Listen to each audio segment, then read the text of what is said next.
Ils sont prêts à tout. Ils sont prêts à tout pour que Lamine Yamal ne gagne pas ce ballon d'or de 2025. Salut les gars, ici c'est Chronique Ball. Alors, il faut préciser que moi, mon candidat pour le ballon d'or, déjà, c'est Rafinha. Je pense qu'il le mérite en termes de chiffres, en termes de régularité. Je pense qu'il est co-meilleur buteur ou bien le meilleur buteur de la Ligue des Champions. En Liga, le gars il te fait, je sais pas, il a presque une vingtaine de buts en Liga et une vingtaine de passes décisives. Donc pour moi, c'est le joueur qui devrait remporter ce ballon d'or.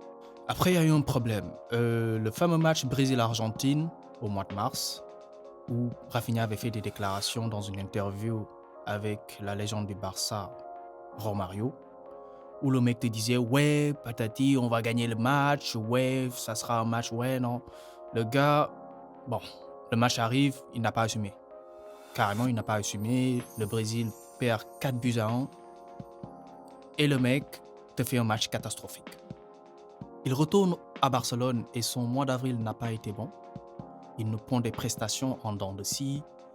Mais à la fin, il a quand même sauvé sa saison parce qu'il a marqué lors du Classico le 4-3. Il a marqué un doublé.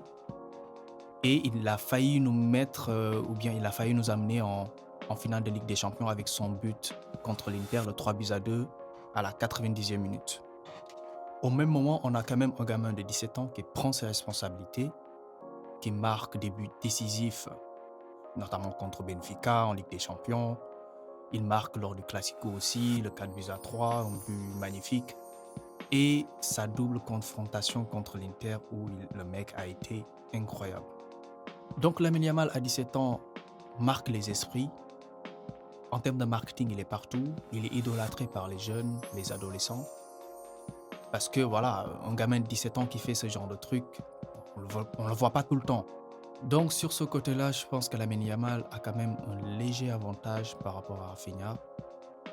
Et comme je dis plus tôt, hein, moi, mon candidat pour le Ballon d'Or, c'est Rafinha.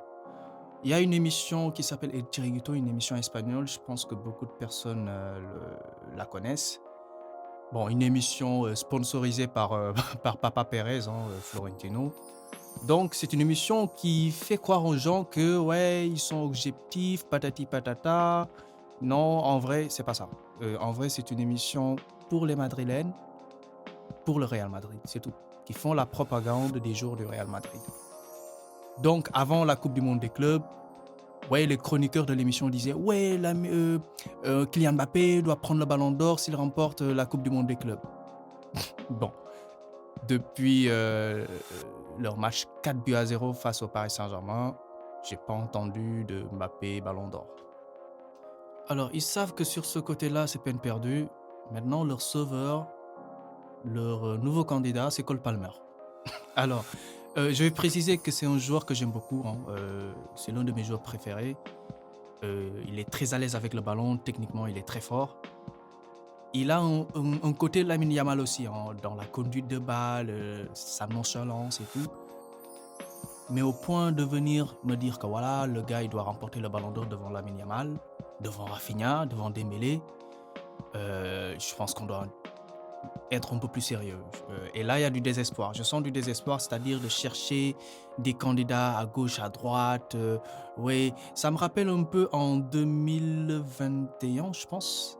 C'était, oui, le ballon d'or de Messi. Oui, c'était l'année où te sortaient des candidats de partout. Ils ne voulaient pas que Messi gagne ce ballon d'or-là. Donc, c'était l'année où il a gagné la Copa América, son premier trophée avec l'Argentine. Et ce sont ces mêmes gens en fait qui disaient ouais, Messi n'a rien à gagner avec l'Argentine. Donc là, le gars te gagne son premier trophée avec l'Argentine. Et là, il te sort des candidats, notamment euh, Jorginho. Donc Jorginho qui gagnait la Ligue des Champions avec Chelsea et l'Euro avec l'Italie. Et là, il disait ouais, c'est Jorginho qui doit gagner ce ballon d'or. Ouais, non, il a gagné la Ligue des Champions avec Chelsea. Déjà, il faut qu'on m'explique. Où est-ce qu'on a écrit que pour gagner le ballon d'or, il faut déjà gagner la Ligue des Champions? C'est quel critère ça? Oui, parce que c'est le même argument qu'ils utilisent pour Dembélé. Oui, il a gagné la Ligue des Champions, donc c'est lui qui doit gagner le ballon d'or. Ou bien Hakimi, ou bien Vitinha. Déjà, il faut qu'on m'explique en fait. Ça n'existe nulle part. La preuve, l'année dernière, c'est Rodri qui remporte le Ballon d'Or et pourtant il n'a pas gagné la Ligue des Champions avec Manchester City. Mais Cole Palmer Ballon d'Or, j'espère que c'est juste une blague, hein. J'espère que j'espère que c'est juste une blague ou bien ils sont tellement désespérés que voilà. Malheureusement, je pense que mon candidat qui est Rafinha, ne va pas le remporter. Heu, j'ai l'impression que ça va se jouer entre Dembélé et Lamine Yamal. Après la finale Paris-Chelsea, je pense que l'option Lamine Yamal est toujours là. S'il fait un très bon début de saison, qu'il marque des buts, qu'il fait des passes décisives, je pense qu'il aura toujours ses chances. On sait tous que la Liga est supérieure à la Ligue 1, donc il doit profiter de cela et surtout soigner son image. On a tous vu les polémiques par rapport à son anniversaire, dont le thème c'était la mafia. Et bon, les polémiques, ouais, il a recruté des personnes handicapées pour son anniversaire. C'est un sujet dont j'aimerais parler dans les prochains jours, car à mon avis, je pense que le gamin, il a besoin d'un meilleur entourage.